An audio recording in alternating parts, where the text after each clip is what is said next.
Hello guys! This is my last day of vacation and my 5th video.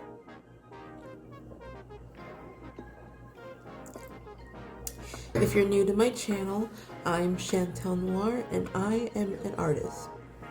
A digital artist, pointedly. Today in the video I decided to think about why do I like being an artist? Or rather, what drives me to be an artist? What drives me to improve? Since y'all don't really know that much about me yet, I mean, this is still a new channel, fresh. We're still in our first week of production. I decided I would make a video talking about what drives me personally, so you get to know me. I guess to say it, it's competition. I am very competitive with myself. I am competitive in general with everybody.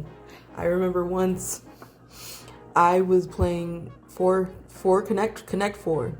I was playing Connect 4 with my friends and I kept losing.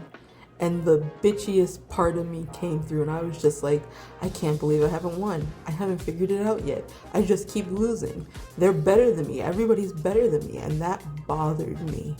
That bothered me so much. I made an angsty drawing about it. Like, I made a doodles on PChat or whatever it was, or Open Canvas, and I was devastated. I did eventually win one battle, but the point is, I could not take the fact that I was losing.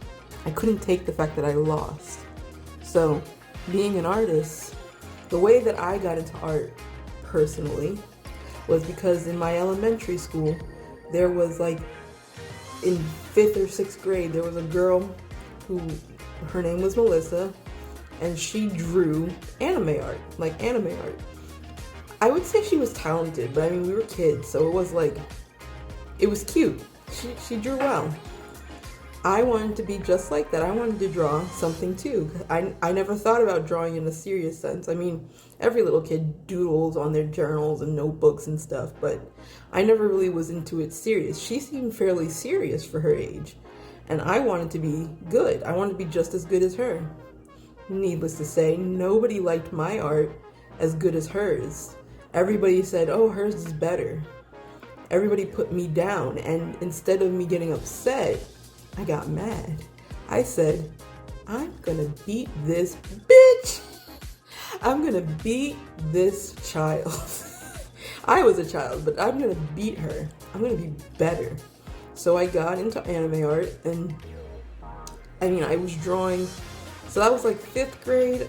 Not good at math, but let's just say I've been doodling on, and I used to use like Open Canvas and Miss Paint for a while, but I got serious when I first got my DeviantArt when I was 13.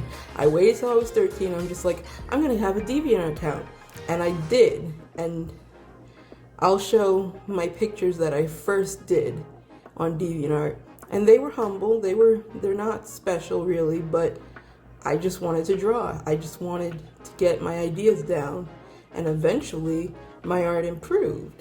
And I was drawing a lot. I was drawing like every day. I used to get art free on Gaia Online, free art. I used to go on the freebie section and get art, and I would also do art for free on the freebie section. I did it through Gaia, and it was great. I improved. But I was also young and sensitive, and okay, I first made my first YouTube channel, and I posted like speed paints and magical girl henshins. If you know, I was a fanimator. Some people might recognize me. They're like, is that you? Cookie. And yes, it is me. And instead of being a fanimator, now I'm a homestuck. Sorry. I was drawing consistently every day. I probably put in a lot more hours in terms of like how long it would take me to finish a picture than most people were at my age and my time. And I had OCs. It started with the epic tales of Kiki, which my friends would always gently chide and say the epic fails of Kiki. And it was an Inuyasha fan fiction, fan animation. Her name was Kiki. She was a Hanyu, just like Inuyasha, but she was the daughter of Naraku. And she liked Inuyasha. She was a good daughter. Naraku had many daughters in my story. Many. Lots of children. Absolute slut. But Kiki was different. She was a good girl. And she liked Inuyasha. And they got close. They were on the gang.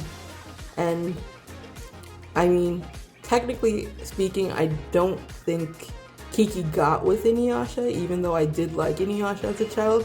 I think I kept Kagome and Inuyasha together, and she found like a new guy, like a different guy. I don't know what my brain was thinking back then. You think, oh, self-insert, self-OC, like whatever. Like, oh, she probably would just be with Inuyasha, but I didn't do that for some reason. I don't know. I made a comic about it years later. Like, I made a lot of art, but I made a comic about it. And this time it was reimagined. So Inuyasha was now my OC, and I named him Kami. And he was an alien. And so was she. She was an alien too. They did experiments on her, and they had powers. They both got powers. And they were half siblings. But they didn't know, and they were falling in love with each other, and they were like, that's your sister. And I was just like, dude, no one's gonna see it coming. and I mean, she did adventures with her dad, and then her dad was her caretaker, and she was with him, and then they were with each other, so it was like her dad, her, and Inuyasha, but as Kami. And, you know, he was always supposed to be like Egyptian. He had a white streak on his hair, supposed to be Egyptian. Then I later made him darker, tanner, and I changed his look. And now he is who he is now. He still has gold eyes, but he has black long hair, and he's brown. And in my story, I changed it again. This time they weren't going on adventures. It was more domestic. They were home. They were together. The story starts out with them being involved with each other and moving in with each other. And that's true now. I'm trying to write a book about this, and I have them together as the first chapter of them moving in together. So far, I've only written like 4-ish chapters for this story, but I'm trying to get back into it. It's just, if you saw my first video, you'll know that I'm having trouble, like, getting myself to be motivated to write for them. Because I've had this story for so long, but I don't know them as well. If you asked me to write a story about Homestuck, I could do that 5 seconds. 5 seconds flat. I can write like 5 chapters in 5 seconds. No issue. But for my own OCs, I'm having trouble, and I'm having trouble like disciplining myself to actually do it and get somewhere. I haven't touched it since June. I joined Abby Emmons' challenge. If you know Abby Emmons, she's a writer. She's written 2 books so far. And I joined her challenge, and I haven't put it to work. I've been having trouble. And I only did it like June 3rd, and then I stopped.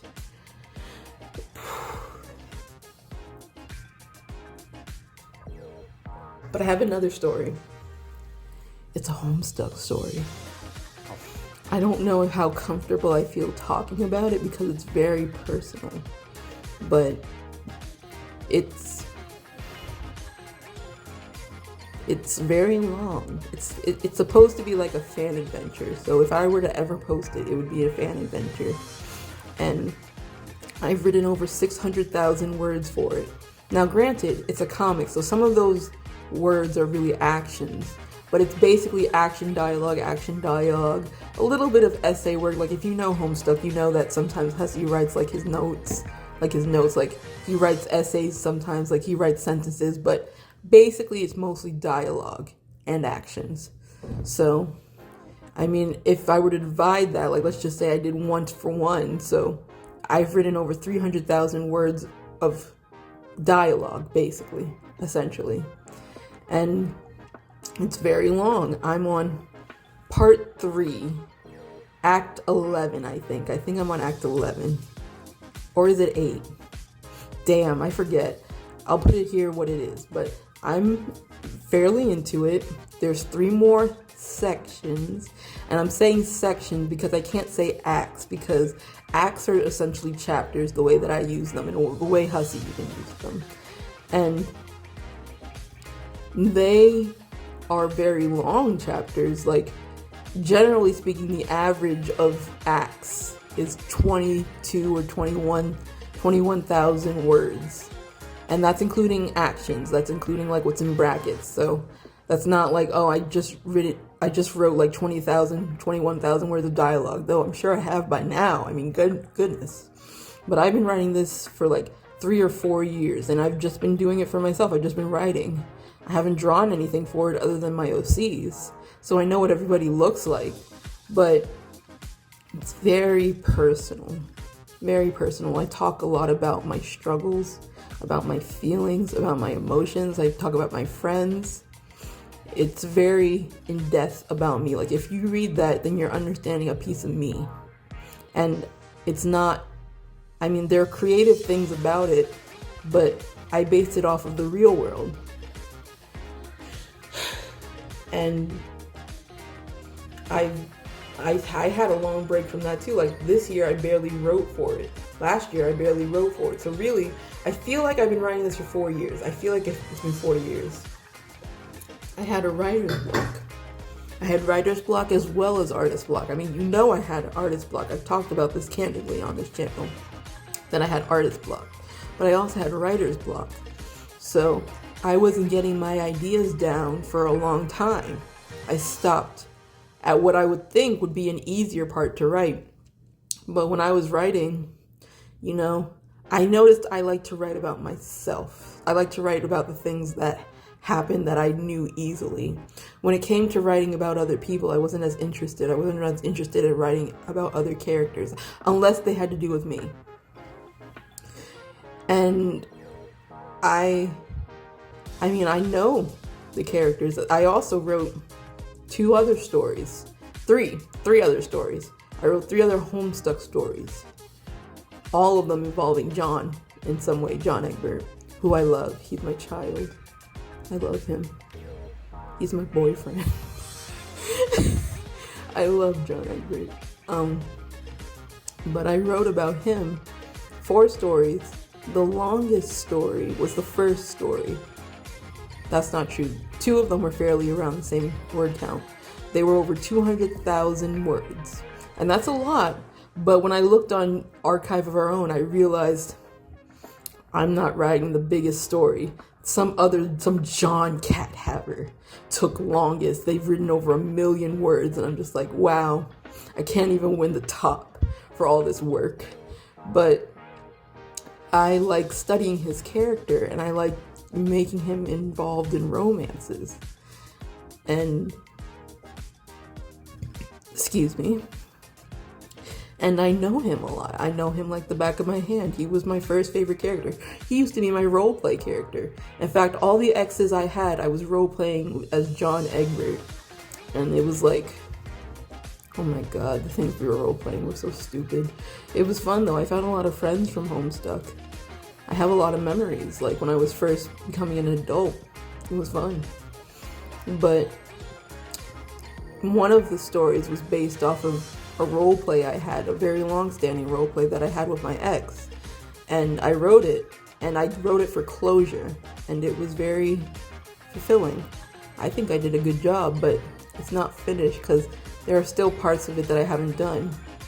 I wanted to draw to it. I wanted to draw pictures involved with the story so you would understand it better. And at first it was because I didn't know how to write, because I hadn't written anything really that long or a project that detailed. So I wasn't sure how to write certain scenes, so I was like, okay, I'll draw a picture of it since I can draw too. And then it turned into the fact that, oh, I know how to write now. I get writing. So I don't need those pictures, so it lessened near the end of it, near the middle or something. But there were also things like I wanted to do flashes, I wanted to do GIFs, I wanted to do like fight scenes, I wanted to do like a lot of stuff. I had a big dream, and I just, after I finished writing for it, I didn't touch it. I was just like, that's good. I don't feel the motivation to actually draw for it. I don't feel the motivation to actually draw for it. So I was just like, okay, I'll just keep this on the back burner. And if I ever decide I want to draw for it, I'll post. But I haven't. Then I wrote a shorter story.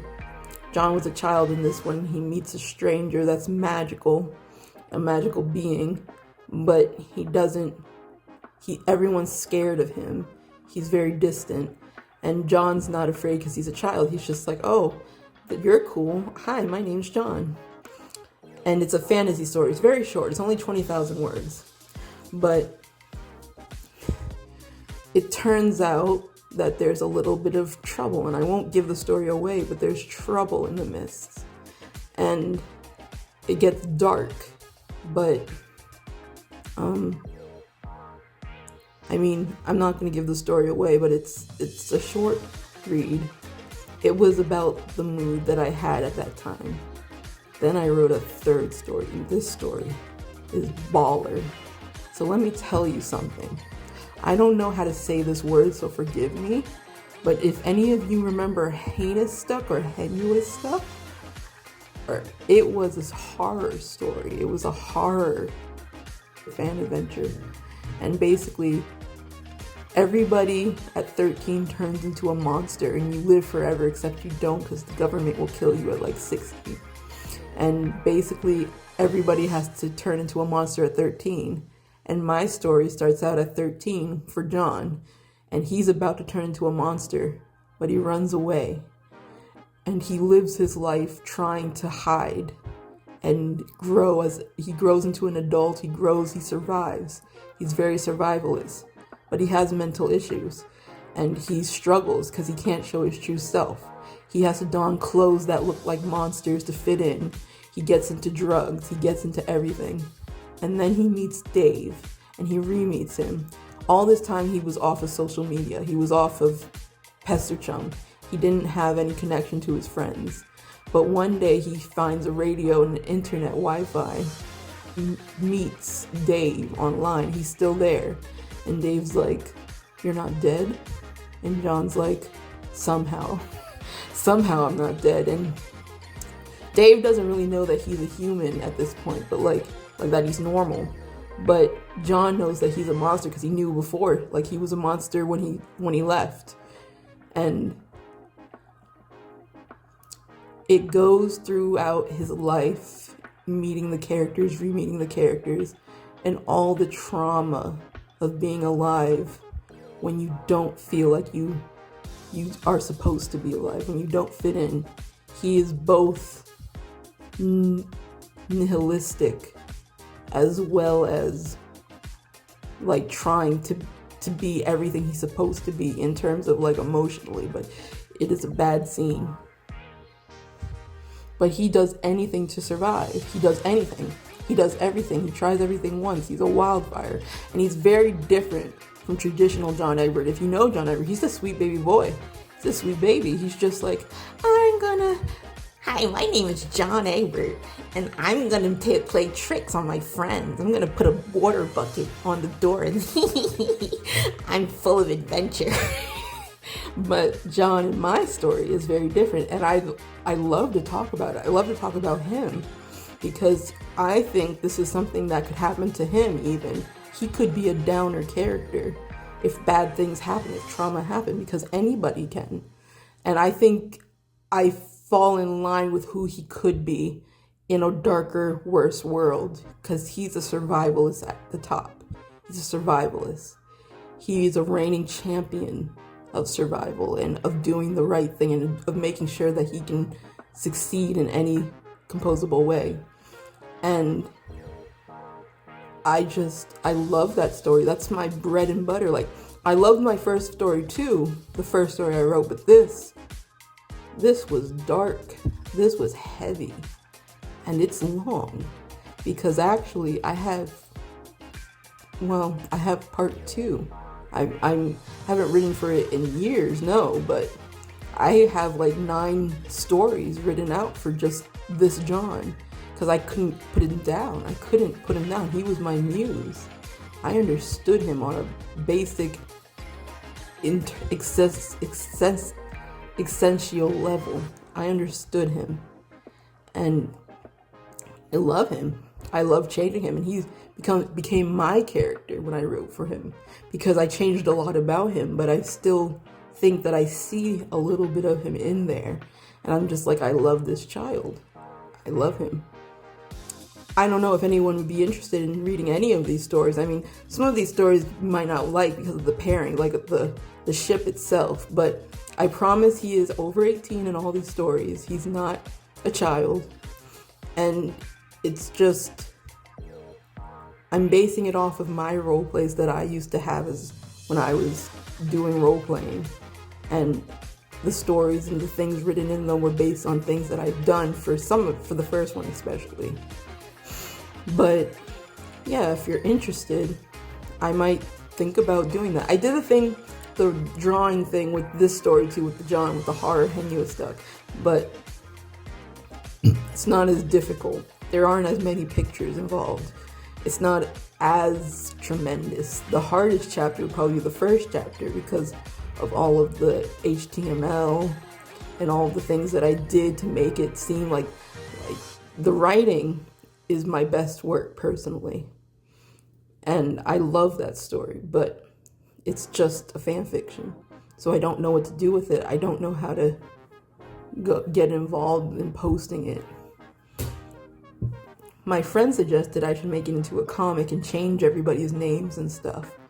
And I thought about that. Like, she was very much on, make your novels since they're already written, just make them novels and make them new. Some of it I just feel is so telling of the characters. Like, I'm in love with the characters as they are, that I feel like ripping them out of the universe would be harder to explain. And some of it is just like, but I love how they are as they are, even though they're not original. But, I mean, if you're interested, if anybody wants to read it, I mean, there's gore, there's drugs in that one. The first one, there's daddy issues. There's daddy issues. There's not safe for work.